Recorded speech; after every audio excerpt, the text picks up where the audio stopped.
Hi there, Sandy here. Welcome to another jewelry making video at keepsakecrafts.net. Today we're going to use one of these really pretty blooming tulip end caps to make a necklace.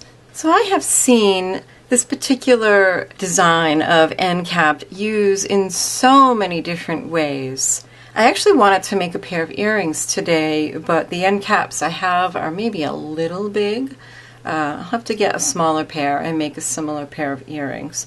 So I decided to use the same concept that I have to make a pendant. And what I have here are some Swarovski crystals. This is the color light rose. I've got 4 and 6 millimeter, and some head pins and some chain, and that's how we're going to make the dangles coming out of our flower.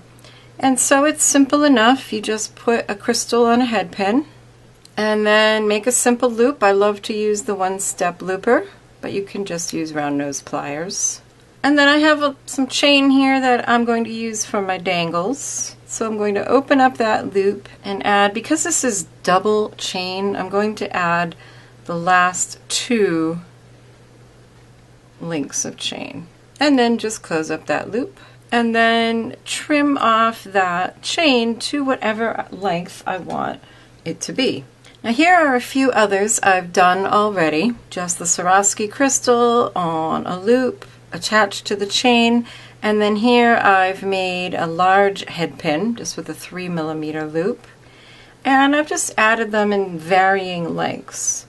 So I'm just going to lay this one here and decide, I think I want one more slightly longer one. And I'm not going to take great care with this chain. I'm just going to grab it and cut and pick off those little half links that come off. And then open up this loop and add the end links of chain to it. So it will, the length of your chains, of course, will depend on the size of end cap that you have and how far you want them to dangle out. I've already experimented with this a little, and I like that look. Because it's kind of wobbling on the eye pin here, I'm going to just grab a little bead. And then when I slide that into the bead cap, it just hangs a little bit more nicely. And so there it is. And now you can decorate the top however you like. I have an assortment of spacers here. You can just make a loop right here, but it's kind of pretty to accent this bead cap or end cap. With a few spacers, I'm going to put on a slightly larger, a 6 millimeter crystal in the same color. And then maybe finish up with one of these little tiny round beads. Yeah, that's kind of pretty. And then make a loop up here. And now you can call this done and put it on a chain, but I thought I would decorate my chain just a little bit. So here I have a chain that I've already started, and I've done one side, and what I did first was I found the center point. And what I'm going to do is hang my pendant from one of these oval loops. This is a favorite trick of mine, as the weight of the pendant keeps your necklace centered instead of having it always slide back and forth, perhaps to the wrong spot on the chain. So then what I've done here is I've made some little links just using spacers and some of my other Swarovski crystals and eye pins.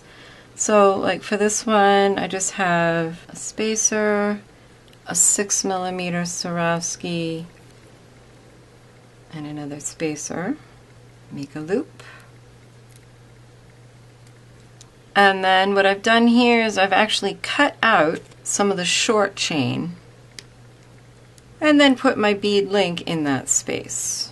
So there's that side, and then on this side I left 3 of the longer links and then cut out the shorter one and inserted just a link with one of the 4 millimeter Swarovskis.